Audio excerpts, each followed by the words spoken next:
ಎಲ್ರಿಗೂ ಕೂಡ ನಮಸ್ಕಾರ. ಒಂದು ಹೊಸ ಲುಕ್ ನಮ್ಮ ಅಭಿಮನ್ಯು ಯಾವ ರೀತಿ ಇದಾನೆ ನೋಡ್ತಾ ಇರ್ಬೋದು. ಈಗ ಸದ್ಯಕ್ಕೆ ಹುಲಿ ಕಾರ್ಯಾಚರಣೆ ಸರಗೂರು ತಾಲೂಕು ಎಚ್.ಡಿ.ಕೋಟೆ ಭಾಗ ಸರಗೂರು ತಾಲೂಕು ಮೂಳೂರು ಸುತ್ತಮುತ್ತ ಏನು ಹುಲಿ ಸುಮಾರು 2-3 ದಿವಸದಿಂದ ದಾಳಿ ಮಾಡ್ತಾ ಇದೆ.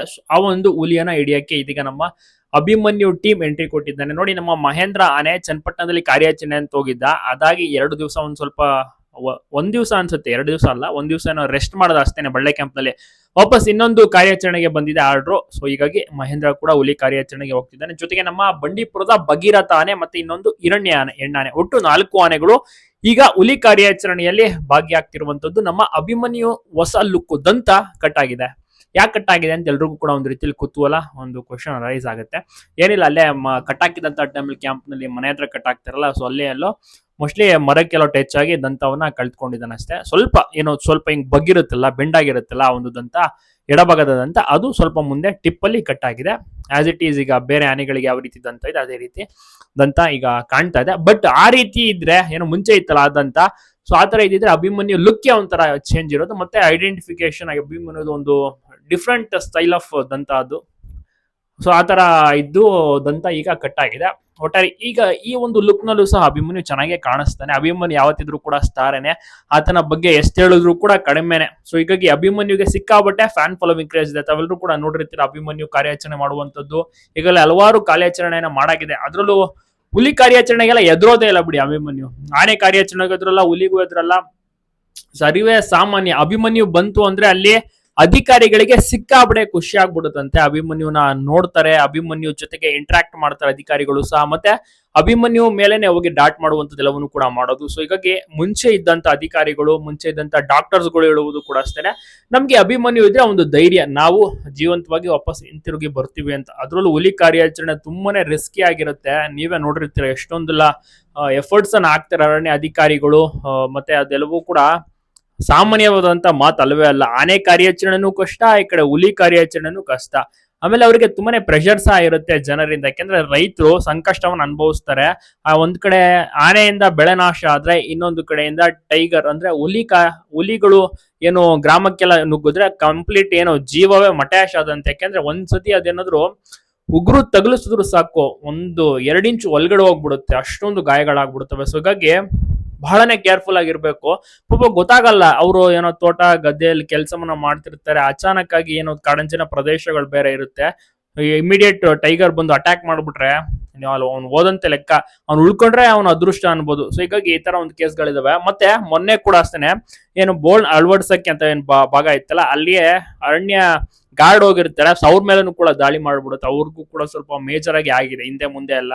ಬಟ್ ಪ್ರಾಣಕ್ಕೇನು ಅಪಾಯ ಇಲ್ಲ, ರೆಡಿ ಆಗ್ತಾರೆ. ಅದಕ್ಕೂ 2 ಡೇಸ್ ಬ್ಯಾಕ್ ಫಾರ್ಮರ್ ಮೇಲೆ ಅಟ್ಯಾಕ್ ಆಗುತ್ತೆ. ಸೊ ಈ ರೀತಿ ಆ ಒಂದು ಭಾಗದಲ್ಲಿ ಹುಲಿ ಕಾರ್ಯಾಚರಣೆ ಮಾಡ್ಲೇಬೇಕು, ಬೇರೆ ಸಂದರ್ಭ ವಿಧಿ ಇಲ್ಲ.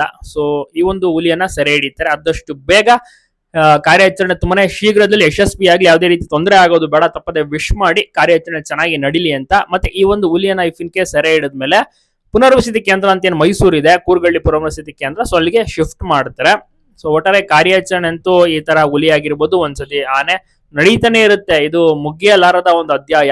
ಒಂದ್ ಕಡೆ ಏನ್ ಹೇಳ್ತಾರೆ, ನೀವು ಸಫಾರಿ ಸ್ಟಾರ್ಟ್ ಮಾಡಿದ್ರೆ ಅದಕ್ಕೆ ಮತ್ತೆ ಹುಲಿ ಆಚೆ ಕಡೆ ಬರ್ತಾ ಇದೆ, ಕಾಡಂಚಿನ ಪ್ರದೇಶಕ್ಕೆ ಬರ್ತಾ ಇದೆ ಅಂತಾರೆ. ಸೊ ಒಟ್ಟಾರೆ ಏನ್ ಮಾಡ್ಬೇಕು, ಏನ್ ಬಿಡ್ಬೇಕು, ಯಾವ ರೀತಿ ಏನು ನಿಯಮಗಳನ್ನ ಪಾಲಿಸ್ಬೇಕು, ಅದು ಅರಣ್ಯ ಇಲಾಖೆಗೆ ಬಿಟ್ಟಿದ್ದು, ಯಾವ ರೀತಿ ಮೆಜರ್ಸ್ ತೆಗೆದುಕೊಳ್ತಾರೆ. ಸೊ ಮತ್ತೆ ಇದನ್ನ ತಡೆಯಕ್ಕೆ ಕಾನ್ಫ್ಲಿಕ್ಟ್ ಏನು, ಆನೆ ಮಾನವ ಸಂಘರ್ಷ ಆಗಿರ್ಬೋದು, ಹುಲಿ ಪ್ರಾಣಿಗಳ ಮತ್ತೆ ಮನುಷ್ಯರ ಸಂಘರ್ಷ ತಡೆಯೋಕೆ ಆಗೋದೇ ಇಲ್ವಾ, ಅದಕ್ಕೆ ಪರಿಹಾರ ಇಲ್ವಾ, ಶಾಶ್ವತ ಪರಿಹಾರ ಇಲ್ವಾ ಅಂತ ಕೇಳಿದ್ರೆ ಸದ್ಯದ ಮಟ್ಟಿಗೆ ಇಲ್ಲ. ಯಾಕೆಂದ್ರೆ ಕಾಡಿನ ಪ್ರದೇಶಗಳನ್ನೆಲ್ಲ ಏನು ಆಕ್ರಮಣ ಮಾಡ್ಕೋತಾ ಇದ್ರೆ, ಆವರಿಸ್ಕೋತಾ ಇದ್ರೆ, ಅವುಗಳಿಗೆ ವಾಸ ಮಾಡಕ್ಕೆ ಏನು ಇದಾಗುತ್ತೆ, ಕಾಡು ಚಿಕ್ಕದಾಗ್ತಾ ಬರ್ತಾ ಇರತ್ತೆ. ಯಾಕಂದ್ರೆ ಅಲ್ಲಿ ಸಂತತಿ ಜಾಸ್ತಿ ಆಗ್ತಾ ಇರತ್ತೆ. ಈಗ ಹುಲಿಗೂ ಕೂಡ ಅಷ್ಟೇನೆ, ಸ್ಕ್ವೇರ್ ಕಿಲೋಮೀಟರ್ ಎಷ್ಟು ಅಂತಾರೆ, ಸುಮಾರು 5-10 ಸ್ಕ್ವೇರ್ ಕಿಲೋಮೀಟರ್, 15 ಸ್ಕ್ವೇರ್ ಕಿಲೋಮೀಟರ್ ಅದು ಏನು ಟೆರಿಟರಿ ಮಾರ್ಕ್ ಮಾಡ್ಕೊಂಡಿರುತ್ತೆ. ಸೊ ಹೀಗಾಗಿ ದೊಡ್ಡ ಜಾಗ ಬೇಕಾಗುತ್ತೆ ಕಾಡುಗಳು. ಸೊ ಹುಲಿಗೂ ಕೂಡ ಅಷ್ಟೇನೆ, ಅಲ್ಲಿ ಏನಾದ್ರು ಜಾಗ ಕೊರತೆ ಆದಾಗ, ಫೈಟ್ ಆದಾಗ, ಮತ್ತೆ ವಯಸ್ಸಾದಾಗ, ಅಲ್ಲಿ ಆಹಾರ ಅಂಟ್ ಮಾಡಕ್ ಆಗದೆ ಇರುವಂತ ಟೈಮ್ ನಲ್ಲಿ ಅವು ಆಚೆ ಕಡೆ ಬರ್ತವಂತೆ. ಸೊ ಹೀಗಾಗಿ ಏನು ಗ್ರಾಮದಲ್ಲಿ ಹಸು ಆಗಿರ್ಬೋದು, ಈ ರೀತಿ ಏನೇನ್ ಸಿಗುತ್ತೆ ಈಸಿ ಪ್ರೇ ಏನ್ ಸಿಗುತ್ತೆ ಅಂತದನ್ನ ಅದು ತಿನ್ನೋಕೆ ಪ್ರಯತ್ನ ಪಡುತ್ತೆ. ಚಿರತೆನೂ ಕೂಡ ಅಷ್ಟೇನೆ. ಸಾಮಾನ್ಯವಾಗಿ ಚಿರತೆ ಹಿಡಿಯೋದು ಮೇಕೆ ಅಥವಾ ಏನು ನಾಯಿಗಳನ್ನ ಊರಿಗೆ ಬಂದಂತ ಟೈಮ್ ನಲ್ಲಿ. ಈಗ ಅಭಿಮನ್ಯು ಹೋಗಿದ್ದಾನೆ ಅಂದ್ರೆ 100% ಕಾರ್ಯಾಚರಣೆ ಸಕ್ಸಸ್ ಆಗೇ ಆಗುತ್ತೆ. ಅದ್ರದ್ದು ಅದು ಅಲ್ಲದೆ ನಮ್ಮ ಮಹೇಂದ್ರ ಅದ್ರಲ್ಲೂ ಟೈಗರ್ ಕ್ಯಾಪ್ಚರ್ ಎಕ್ಸ್ಪರ್ಟ್ ಅಂತಾನೆ ಹೇಳ್ಬೋದು ಮಹೇಂದ್ರ ಆನೆ. ಸೊ ಆ ಒಂದು ಆನೆ ಕೂಡ ಈ ಒಂದು ಕಾರ್ಯಾಚರಣೆಯಲ್ಲಿ ಭಾಗಿಯಾಗ್ತಿರುವಂತದ್ದು. ಸೊ ಒಟ್ಟಾರೆ ಕಾರ್ಯಾಚರಣೆ ಚೆನ್ನಾಗಿ ನಡೆಯುತ್ತೆ. ಹಾಗೆ ಅಭಿಮನ್ಯು ಹೊಸ ಲುಕ್ ನ ನೋಡಿ, ಮತ್ತೆ ಹೇಗಿದೆ ಅಭಿಮನ್ಯು ಹೊಸ ಲುಕ್ ತಪ್ಪದೆ ಕಮೆಂಟ್ ಮಾಡೋದನ್ನ ಮರಿಬೇಡಿ. ಎಲ್ರಿಗೂ ಕೂಡ ಇಷ್ಟವಾಗಿರುವಂತ ಆನೆ ಈ ಅಭಿಮನ್ಯು ಮೇಲೆ ವಿಶೇಷವಾದಂತ ಕಾಳಜಿ, ವಿಶೇಷವಾದಂತ ಪ್ರೀತಿ. ಈ ಸತಿ ಕೂಡ ನೀವು ಗಜಪಯಣದಿಂದ ಅಭಿಮನ್ಯುನ ಪ್ರತಿ ದಿವಸ ಮೈಸೂರಿನಲ್ಲಿ ವಾಕ್ ನಲ್ಲಿ ನೋಡಬಹುದು. ಅಭಿಮನ್ಯು ಟೀಮ್ ನಲ್ಲಿ ಯಾವೆಲ್ಲ ಆನೆಗಳು ಇರ್ತವೆ ಇನ್ನ ಸೆಲೆಕ್ಷನ್ ಆಗ್ಬೇಕಿದೆ ದಸರಾಗೆ.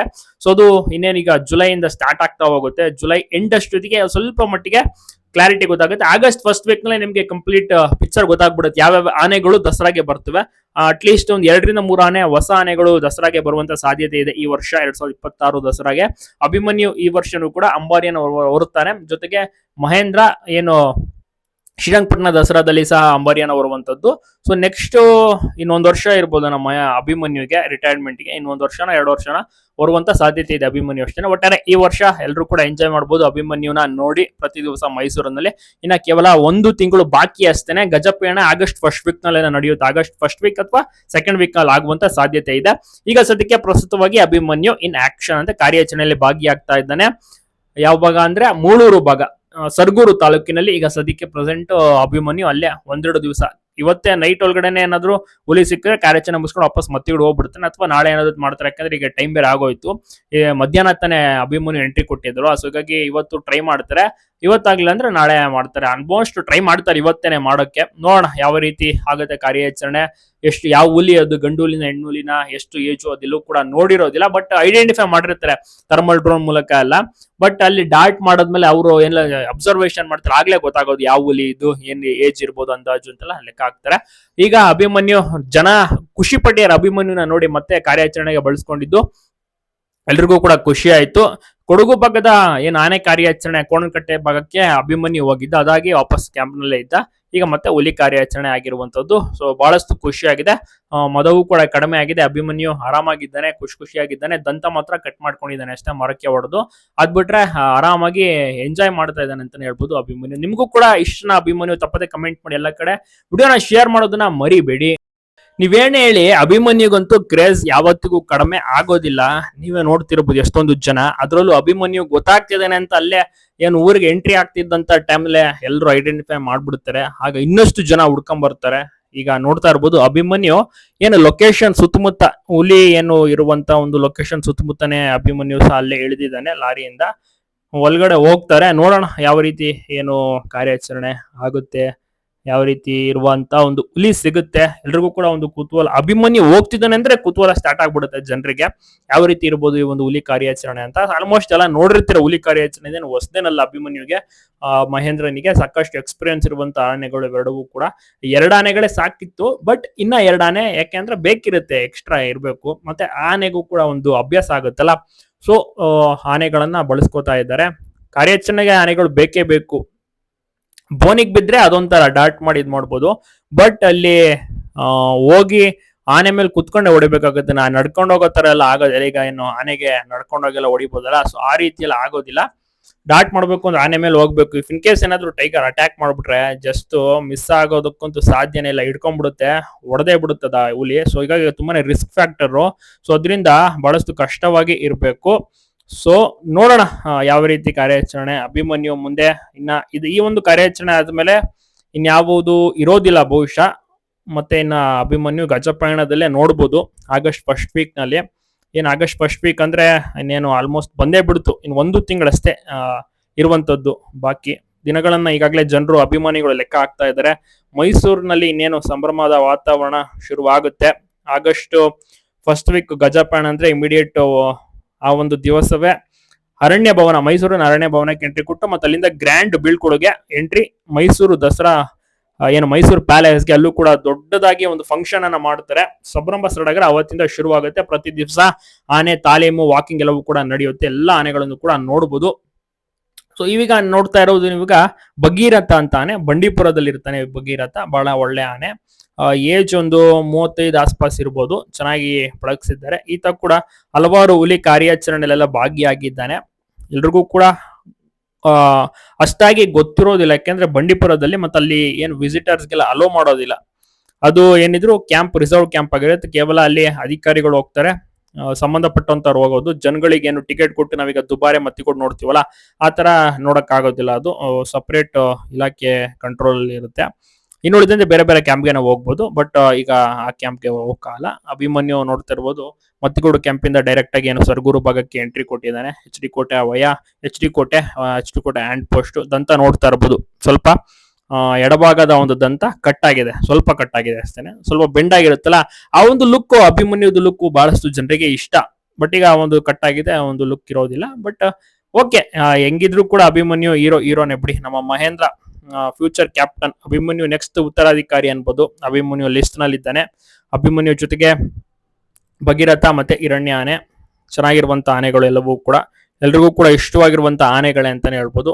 ಸೊ ನಿಮ್ಗೂ ಕೂಡ ಅಭಿಮನ್ಯು ಇಷ್ಟನ? ಅಭಿಮನ್ಯುನ ನೋಡಿ ಖುಷಿ ಆಯ್ತಾ? ನಿಮ್ಮ ಅನಿಸಿಕೆ ಅಭಿಪ್ರಾಯವನ್ನ ಮಿಸ್ ಮಾಡದೆ ಕಮೆಂಟ್ ನಲ್ಲಿ ತಿಳಿಸಿ. ಯಾಕೆಂದ್ರೆ ಈ ಆನೆ ಮೇಲೆ ನಿರೀಕ್ಷೆ ಇರುವಷ್ಟು ಬೇರೆ ಯಾವ ಆನೆ ಮೇಲೂ ಕೂಡ ಅಷ್ಟಾಗಿ ನಿರೀಕ್ಷೆ ಇಲ್ಲ. ಮತ್ತೆ ಕ್ರೇಜ್ ಕೂಡ ಜಾಸ್ತಿನೇ ಅಭಿಮನ್ಯುಗೆ. ಅರ್ಜುನಗಿತ್ತು ಆ ರೀತಿ ಕ್ರೇಜ್, ಈಗ ಅಭಿಮನ್ಯುಗಿದೆ. ಅರ್ಜುನ ಇರ್ಬೇಕಾಗಿತ್ತು, ಬಟ್ ಏನು ಮಾಡಕ್ಕಾಗಲ್ಲ, ಮಿಸ್ ಮಾಡ್ಕೊಳ್ತೀವಿ ಪ್ರತಿಯೊಬ್ರು ಕೂಡ ಅರ್ಜುನನ. ಅದ್ ಬಿಟ್ರೆ ನಮ್ಮ ಅಭಿಮನ್ಯು ಒಳ್ಳೊಳ್ಳೆ ಆನೆಗಳನ್ನ ನಾವು ಈಗಾಗಲೇ ಕಳ್ಕೊಬಿಟ್ಟಿದೀವಿ. ಬಟ್ ಆನೆಗಳು ಹಿಂಗೆ ಹೋಗ್ತಾ ಇರ್ತವೆ, ಆನೆಗಳು ಹಿಂಗೆ ಹೊಸ ಆನೆಗಳು ಇದೇ ತರ ಆಗ್ಬೇಕು. ಎಲ್ಲ ಆನೆಗಳು ಅಭಿಮನ್ಯು ರೀತಿ ಆಗೋದಿಲ್ಲ, ಬಟ್ ಆಗ್ಬೇಕು ಎಂಬುದು ಪ್ರತಿಯೊಬ್ರು ಆಸೆ ಪಡುವಂಥದ್ದು. ಅದೇ ರೀತಿ ಟ್ರೈನಿಂಗ್ ಕೊಡಬೇಕು, ಅದೇ ರೀತಿ ಎಲ್ಲ ಏನು ಧೈರ್ಯವಾಗಿ ಇರ್ಬೇಕಾಗತ್ತೆ. ಸೊ ನಿಮ್ಮ ಅನಿಸಿಕೆನ ಒಂದು ತಪ್ಪದೆ ಕಮೆಂಟ್ ಮಾಡೋದನ್ನ ಮರಿಬೇಡಿ.